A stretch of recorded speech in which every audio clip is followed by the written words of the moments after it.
So friends, तो आज की इस वीडियो में इस तरह के गैदरिंग वाली कुर्ती बनाने वाले हैं। 2 लेयर में ये गैदरिंग वाली कुर्ती काफ़ी ज़्यादा स्टाइलिश और ब्यूटीफुल सी लग रही है। तो इस तरह की कुर्ती बनाने के लिए हमने सेम टाइप का फैब्रिक ले लिया। हमारी ये फैब्रिक रिवॉन फैब्रिक है और 2 से 2.5 मीटर हमारी ये फैब्रिक है। तो ये अलग अलग पीस में हमें मिला था, तो इसी से हम कुर्ती की कटिंग और स्टिचिंग करेंगे। सबसे पहले तो हमें अपने साइज़ के अकॉर्डिंग टॉप पार्ट की मेज़रमेंट करके कटिंग करना है। तो टॉप पार्ट के लिए हम 16-16 इंच लंबा फैब्रिक लेंगे। अब हम इस पार्ट से 2 लेयर कट करेंगे फ्रंट और बैक के लिए। तो टॉप पार्ट के लिए पहले हमें कपड़ा कट करना है, इसको चौड़ाई में फोल्ड कर लेंगे और ऊपर से एक लाइन ड्रॉ करके कपड़े को कट करेंगे और इस लाइन से नीचे तक 16 इंच पे मार्क करेंगे। टॉप लेंथ हम 16 इंच पे ही रखेंगे क्योंकि इस कुर्ती में टॉप की लेंथ थोड़ा बढ़ी हुई है और ये कुर्ती हम मीडियम साइज़ गर्ल्स के लिए बनाने वाले हैं। मतलब 36 से 38-40 की साइज़ में ये कुर्ती परफेक्ट होगी। अब हमने टॉप पार्ट के लिए कपड़ा कट कर लिया और अपनी साइज़ के अकॉर्डिंग हमें इस पर मेज़रमेंट करना है। तो शोल्डर के पास है 7 इंच पे मार्क करेंगे। 7 इंच शोल्डर की विड्थ के लिए मार्क करेंगे और 3 इंच नेक की विड्थ के लिए मार्क करेंगे। 1.25 इंच शोल्डर को क्रॉस डाउन करेंगे। अब क्रॉस वाली लाइन से नीचे तक 7 इंच आर्म होल लेंथ के लिए मार्क कर लेंगे। 10 इंच चेस्ट की विड्थ के लिए मार्क करेंगे प्लस 1 इंच स्टिचिंग का मार्जिन ऐड कर लेंगे। तो हमने इसकी चौड़ाई फोल्ड करके 11 इंच रखे थे। अब 9 इंच वेस्ट की विड्थ के लिए मार्क करेंगे प्लस 1 इंच स्टिचिंग का मार्जिन लेते हुए क्रॉस लाइन बनाएंगे। आर्म राउंड का शेप करेंगे। अब वेस्ट लाइन के पास आधा इंच मार्क करेंगे और इस साइड से 4 इंच पे मार्क करेंगे और इस मार्क से आगे वाले मार्क तक कर्व शेप में मार्क कर लेंगे और इस मार्किंग पर से टॉप पार्ट की कटिंग करेंगे। बाद में हम इसमें लाइनिंग यूज़ करते हुए टॉप पार्ट की स्टिचिंग करेंगे क्योंकि हमारा फैब्रिक रिवॉन फैब्रिक है। इस तरह से अगर हम डायरेक्टली इसको स्टिच कर लेंगे तो टॉप पार्ट में फिनिशिंग नहीं आएगी, इसके लिए इसके नीचे लाइनिंग यूज़ करना ही है। और अब दोनों लेयर को अलग अलग करके रखेंगे। बैक पार्ट में बैक नेक की मेज़रमेंट करके कटिंग करेंगे और फ्रंट पार्ट में फ्रंट नेक की और आर्म होल की डीप कटिंग करेंगे। तो इस तरह से दोनों पार्ट को सेट कर लेंगे। बैक नेक को 2.5 इंच डीप मार्क करेंगे और गोलाई का शेप देते हुए इसकी कटिंग कर लेंगे।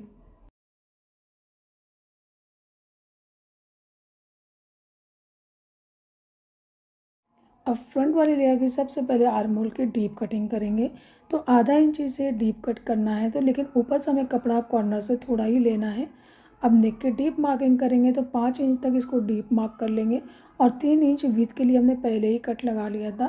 तो इस तरह से गोलाई का शेप देंगे। अगर आपको अच्छे से गोलाई का शेप देने नहीं आता तो आप पहले फ्रीजिंग पेपर पे कटिंग कर लें, उसके बाद मेन पार्ट पे कटिंग कर सकते हैं।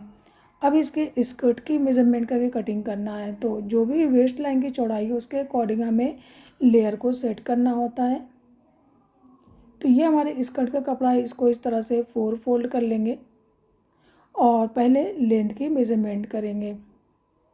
अब यहाँ पे 1 इंच मार्क करेंगे और टॉप पार्ट को इसके ऊपर ओवरलैप करेंगे। ऊपर आधा इंच मार्क करेंगे स्टिचिंग के लिए और इस मार्किंग से नीचे तक जो भी हमें लेंथ चाहिए उसके अकॉर्डिंग हमें मार्क करना है और 2 इंच एक्स्ट्रा मार्किंग करना है। तो हमने नीचे 2 इंच एक्स्ट्रा मार्किंग कर ली है।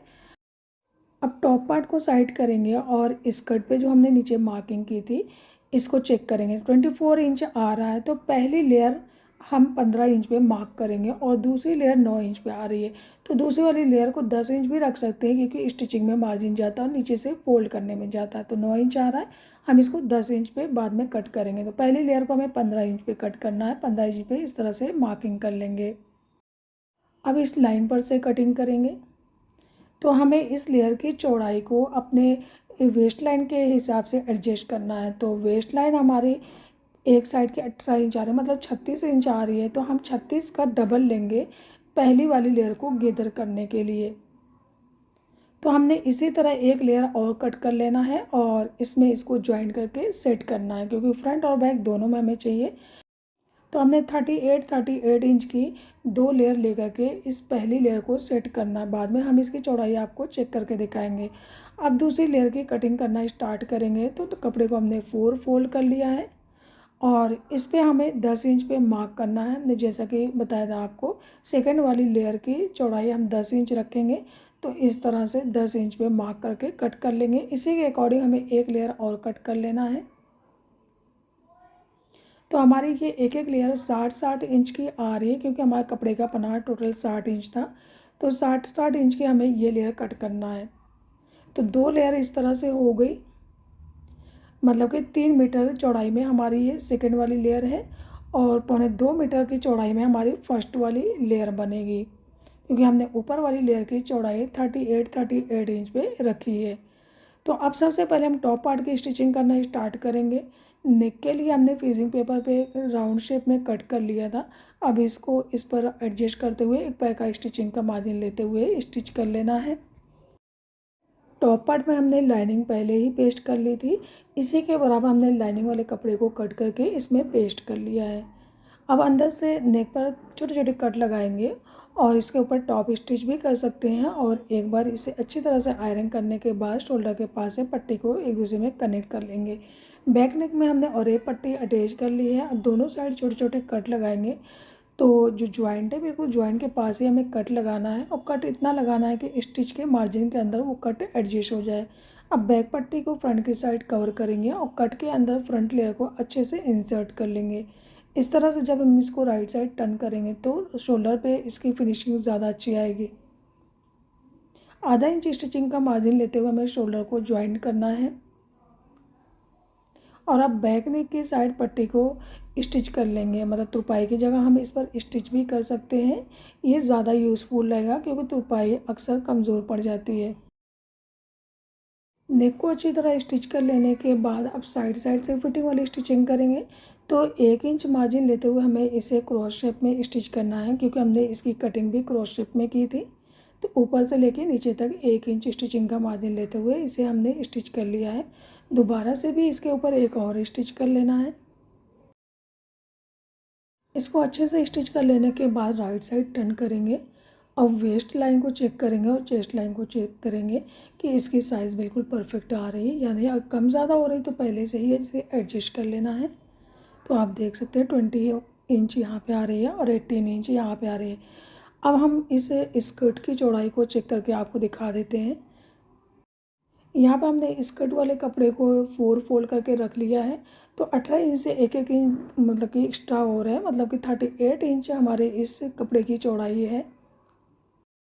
मतलब कि वेस्ट लाइन के बराबर अगर हम कपड़े को डबल करते हैं तो 36 इंच आता, लेकिन हमने 38 इंच कपड़े की चौड़ाई रख ली है।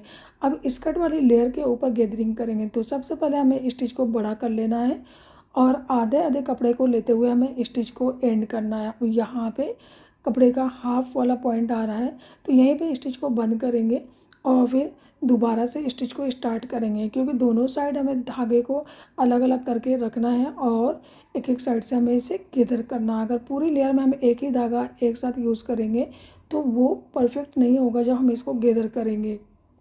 तो यहाँ पे आके हम इस साइड भी धागे को कट कर लेंगे। अब यहीं पर से हमें दोनों साइड को अलग अलग से नॉट लगा लेना है। तो नीचे वाले धागे को ऊपर की तरफ निकाल लेंगे और नॉट लगा लेंगे, ताकि हम दूसरी साइड से जब गैदरिंग करना स्टार्ट करें तो इस साइड से स्टिच हमारी खुलने ना पाए। तो दोनों साइड को हमने नॉट लगा दिया है। अब नॉट वाली साइड हमें छोड़ना है और कपड़े की दूसरी साइड से धागे को हल्के हल्के खींच के इसकी गैदरिंग को सेट करना है। लेकिन गैदरिंग को सेट करने के टाइम इसमें हाथ की फिनिशिंग होती है, जितने अच्छे तरीके से हम इसको सेट कर सकते हैं सेट करेंगे। और वेस्ट लाइन की चौड़ाई के बराबर ही हमें इस गैदरिंग को एडजस्ट करना है। तो एक साइड हमने इसको गैदर कर लिया था, सेम इसी तरह दूसरी साइड को भी गैदर करके टॉप पार्ट में अटैच करेंगे। अब ये रही हमारी नीचे वाली लेयर, हमने इसको भी अच्छे से स्टिच कर लिया है। अब इस पर गैदरिंग करेंगे।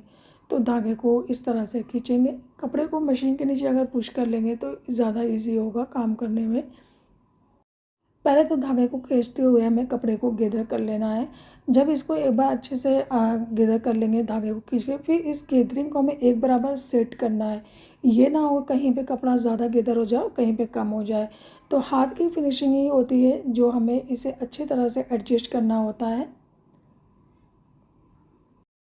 अब आप देख सकते हैं हमें गैदरिंग को इस तरह से हल्के हल्के हाथों खींच के बराबर करना होता है। अगर हम इसको इसी तरह खींच के छोड़ देंगे तो इसका लुक अच्छा नहीं लगेगा। बस एक जगह पे गैदरिंग ज़्यादा होगी तो दूसरी जगह कम हो जाएगी। गैदरिंग को अच्छी तरह से सेट कर लेने के बाद अब इसकी मेज़रमेंट करेंगे। तो ऊपर वाली लेयर की चौड़ाई के बराबर हमें नीचे वाली लेयर को एडजस्ट करना है, यही इसका कमाल होता है। अब आप देख सकते हैं नीचे वाली लेयर हमारी 2 इंच कम आ रही है, तो हमें इस गैदरिंग को और हल्का रखना है। और साइड साइड में कपड़ा अगर थोड़ा सा प्लेन रहा तो इससे कोई भी मुश्किल नहीं है। जैसे हम ऊपर वाली लेयर को साइड साइड से 2 से 3 इंच गैदरिंग नहीं करते हैं, छोड़ देते हैं, इसी तरह नीचे वाली लेयर को भी हमें साइड साइड से प्लेन ही रख लेना है। इस तरह से ये अच्छे से एडजस्ट भी हो जाएगी। अब छोटी वाली लेयर को हमें अपनी बड़ी वाली लेयर के नीचे में अटैच करना है। तो आधा इंच स्टिचिंग का मार्जिन लेते हुए हम इसको अटैच करेंगे। अटैच करने के टाइम भी हमें गैदरिंग को सेट करना है, कहीं कम ज़्यादा है उसको हाथ से सेट कर लेना है। अब आप देख सकते हैं हमने इसको अच्छी तरह से एडजस्ट करके इस पर अटैच कर लिया है। बाद में अगर चाहें तो आप इसके ऊपर टॉप स्टिच भी कर सकते हैं, लेकिन हमने इस पर कोई भी टॉप स्टिच नहीं की है। बाद में हम इसके नीचे ओवरलॉक करवा लेंगे। बिल्कुल एंड में इसके बॉटम में लेस अटैच करेंगे। तो कपड़े की लेयर को नीचे रखेंगे और उसको डबल फोल्ड करेंगे और लेस को इसके ऊपर अच्छे से एडजस्ट करेंगे। ये काम भी हमें बहुत ही फिनिशिंग से करना होता है और एक बार में ही हमारी ये लेस इस पर अच्छी तरह से अटैच हो जाती है। तो आप देख सकते हैं बहुत ही फिनिशिंग से हमारी ये लेस इसके ऊपर अटैच हो पा रही है। और फ्रॉक के नीचे वाले स्कर्ट में पूरी 3 मीटर लेस अटैच हुई है। अगर आप चाहें तो सेकेंड लेयर के जॉइंट में भी लेस अटैच कर सकते हैं। और अब टॉप पार्ट को और स्कर्ट पार्ट को वेस्ट के पास से राउंड स्टिच करके अटैच कर लेना है। और बिल्कुल एंड में इसमें स्लीव्स अटैच करेंगे। तो पहले स्लीव्स की कटिंग करना होगा। पहले 4 इंच पे हम डीप मार्क करेंगे और साइड से 7.5 इंच स्लीव्स की विड्थ के लिए मार्क कर लेंगे। और इस तरह से हमें एक क्रॉस लाइन बनाना है। कॉर्नर पर से पॉइंट तक एक क्रॉस लाइन बनाएंगे और इस क्रॉस लाइन का सेंटर पॉइंट लेंगे। अब सेंटर पॉइंट तक अंदर की तरफ कर्व लेंगे और सेंटर पॉइंट से ऊपर की तरफ कर्व लेंगे और साइड से कर्व शेप में मार्क करेंगे। 10 इंच पे पहले एक मार्क करेंगे और इस मार्किंग के बराबर 8 इंच पे हमें चौड़ाई के लिए मार्क करना है। और इस मार्किंग से यहाँ तक कर्व शेप में मार्क करेंगे और नीचे से 10 इंच चौड़ाई लेंगे और इस मार्किंग से ऊपर वाली मार्किंग तक कर्व शेप में मार्क करेंगे और स्लीव्स की कटिंग कर लेंगे। इस मेथड से बिल्कुल इजी तरीके से हमारी स्लीव्स की कटिंग भी हो जाती है और इसकी फिटिंग भी बहुत ही परफेक्ट होती है। साइड से कटिंग कर लेने के बाद नीचे से गोलाई का शेप देते हुए स्लीव्स की कटिंग करना है। 1 इंच इसे हम गोलाई का शेप दे सकते हैं और इस तरह से इसकी कटिंग कर लेंगे। अब इसकी मोहरी पे लेस अटैच करेंगे और स्लीव्स को रेडी कर लेंगे। लेस अटैच कर लेने के बाद साइड से इसको स्टिच करके बंद करेंगे। तो नीचे की साइड से स्टिच करना स्टार्ट करेंगे। अब स्टिच को बंद करने से पहले आर्म होल को यहाँ पे रखेंगे और इसी के बराबर हमें स्लीव्स को बंद करना है और आप स्लीव्स को राउंड स्टिच करके आर्म होल में अटैच कर लेंगे। सो फ्रेंड्स, अब आप लोग देख सकते हैं कितनी ब्यूटीफुल से स्टाइलिश से हमारी ये प्लीटेड कुर्ती बनके रेडी हो गई है। आई होप कि आपको हमारा ये डिज़ाइन ज़रूर पसंद आया होगा और अगर हमारी वीडियो आपको हेल्पफुल लगती है और पसंद आती है तो वीडियो को लाइक और शेयर ज़रूर कर लीजिएगा। और अगर अब तक आपने हमारे चैनल को सब्सक्राइब नहीं किया तो सब्सक्राइब कर लें, बेल आइकन को ज़रूर प्रेस कर लें ताकि हर बार की नई आने वाली वीडियो सबसे पहले आप तक पहुंच सके। और हमारी वीडियो के ऊपर साइड में एक छोटा बैग बना, उस बैग को क्लिक करके आप हमारी शॉप के कलेक्शन से तरह तरह की चीज़ें परचेज़ कर सकते हैं। So thank you for watching this video. मिलते हैं नेक्स्ट वीडियो में कुछ नई डिज़ाइन के साथ। तब तक के लिए अल्लाह हाफिज़।